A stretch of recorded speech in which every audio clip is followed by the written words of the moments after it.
What's up mananap? And right now, another episode na naman tayo sa ating channel. And right now, dumating na naman yung isang parcel.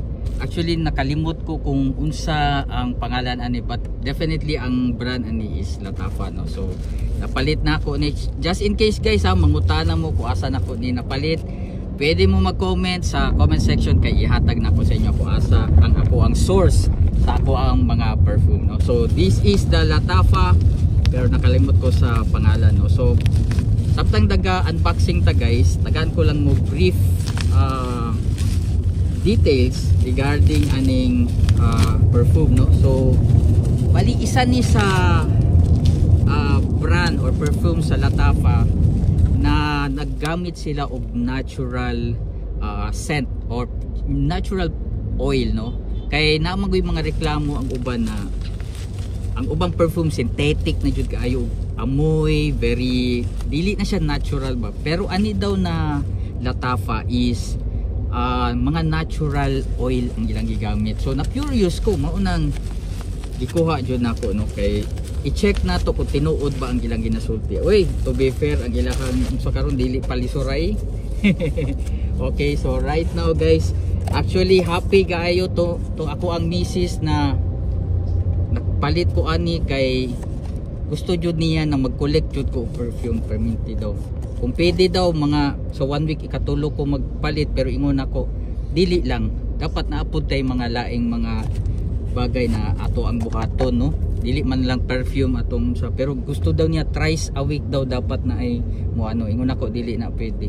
Okay, so right now this is the Latafa Honor and Glory. So napalit na ko ni siya guys around 1,200 1,300, medyo nakalimot na ko, but i-check na to ang iyahang ano. So this is a quick unboxing lang, niabot ni siya ganiha. And syempre kung unsang adlaw nato na receive, dapat dito pod na adlaw nato i-review, no, para dili ma panos. And actually napoy point because i-macerate pa mo na po siya, so need pa nato i-maturate, pero syempre i-try na pod nato ang initial impression nato. So this is the Latafa Honor and Glory. This is the front box, mo ni siya ang side, murag may ganap sa side. Ang iyahang bottom na ang bottom niya is nadiri ang iyang expiration date, which is 2030 pa.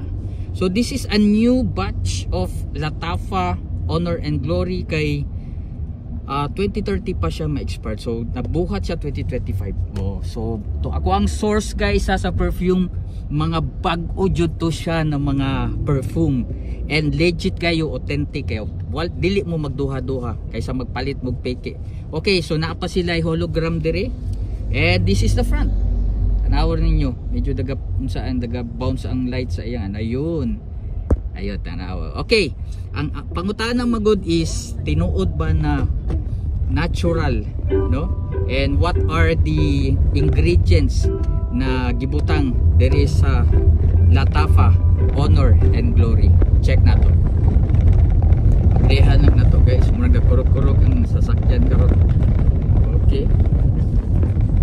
To be. Oh yun, ay ana ra day, paana day. Okay, so this is it. Ayun, no, barihan na nato. Wow, another color, white. So naan ako itulo ka white na bottle. This is the cup. Okay ang iyang bottle cup. So i-check na nato ang iyang scent, syempre. Taraw nato dire. Okay, ready. First spray wala pa ni. 2 spray wala pa gyapon ni. Oy, naa nagamay, and 3 spray mao na gyud ni.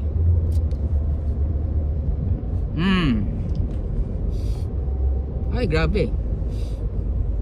It's really fruity na naa siya murag naa siya coconut milk. Naay dagastorya ani guys na mura daw ni siya tropical kind of scent don na naay pagka milky. Murag tinuod pod, pero i-check nato sa tong wrist. Check pod nato kay na ako'y kauban karon, and very sensitive pod yang amoy. I-check nato kung luoran ba siya ron. Okay, so this is it.